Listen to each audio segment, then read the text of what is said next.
Hello పిల్లలు, kids కథలు ఛానల్కి స్వాగతం. అయితే తెనాలి రామకృష్ణ సిరీస్లో ఈ వారం మనం చెప్పుకోబోయే కథ రాజుగారి ఏనుగు.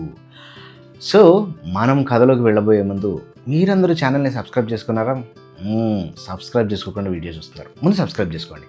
అలాగే ఆ కింద గంట సింబల్ని కూడా కొట్టండి, మీకు అన్ని వీడియో నోటిఫికేషన్స్ వస్తాయి.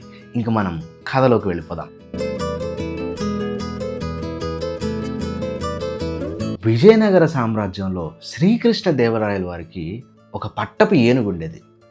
ఆ ఏనుగంటే రాయల వారికి అమితమైన ప్రేమ.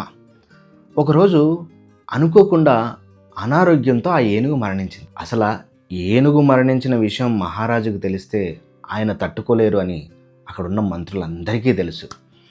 అది కాకుండా రాయల వారు ఒక ఆజ్ఞ వేశారు.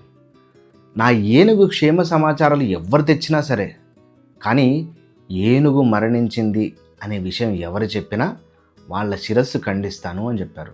అంటే ఏనుగు చనిపోయిందనే విషయం ఎవరు చెప్పినా వాళ్ళ తల తీసేస్తాను అని చెప్పారు. అది గుర్తొచ్చి మంత్రులందరూ భయపడ్డారు. అసలు ఇప్పుడు ఈ విషయాన్ని రాజుగారికి ఎలా చెప్పాలి అని సతమతం అయిపోయారు. అప్పుడు అందరికీ గుర్తొచ్చిన ఒకే ఒక్క పేరు తెనాలి రామకృష్ణ. అందరు కలిసి తెనాలి రామకృష్ణ దగ్గరికి వెళ్ళారు. తెనాలి రామకృష్ణ అసలు ఈ విషయాన్ని రాజుగారికి ఎలా చెప్పాలి అని బాగా ఆలోచించి ఒక నిర్ణయం తీసుకుని రాజుగారి దగ్గరికి వెళ్ళి ఇలా అన్నాడు. మహారాజా, మీ ఏనుగు ఒక అద్భుతమైన స్థితిలో ఉంది అని అనగానే రాజుగారు సంతోషించి, ఏంటది, ఏం చేస్తుంది అని అడిగారు. అప్పుడు తెనాలి రామకృష్ణ వినయంగా ఇలా అన్నాడు. ఆ ఏనుగు యోగిలా మారిపోయింది మహారాజా. నోరు తెరిచి తిండి తినడం లేదు, కనురెప్ప వాల్చడం లేదు, అలాగే ఊపిరి పీల్చుకోవడం లేదు. అలా కింద పడి ఆకాశం వైపు అలా చూస్తూ ఉంది అని అన్నాడు. మహారాజుకు కంగారు వచ్చి వెంటనే ఆ ఏనుగు దగ్గరికి పరుగున వెళ్ళారు. అక్కడికి వెళ్ళి చూస్తే ఏనుగు చనిపోయింది. ఆ ఏనుగు పక్కన మహారాజు కూర్చుని ఎక్కెక్కి ఏడుస్తూ, ఏనుగు చనిపోయింది, తెనాలి రామకృష్ణ నువ్వు నాకు అబద్ధం ఎందుకు చెప్పావు అని అడిగాడు.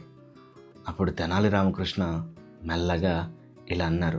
మహారాజా, ఏనుగు మరణించింది అనే విషయం మేము ఎవరు చెప్పినా శిరస్సు ఖండిస్తాను అని చెప్పారు. అందుకనే నేను ఏనుగు పరిస్థితిని వివరించాను, అంతే.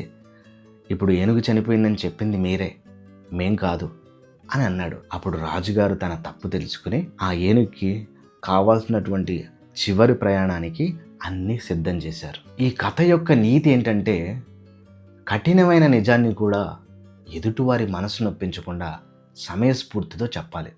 ఇక్కడ మన తెనాలి రామకృష్ణ అదే చేశారు. సో ఇది ఈరోజు మన కథ. సో మన కథ మీ అందరికీ నచ్చింది అనుకుంటున్నాను.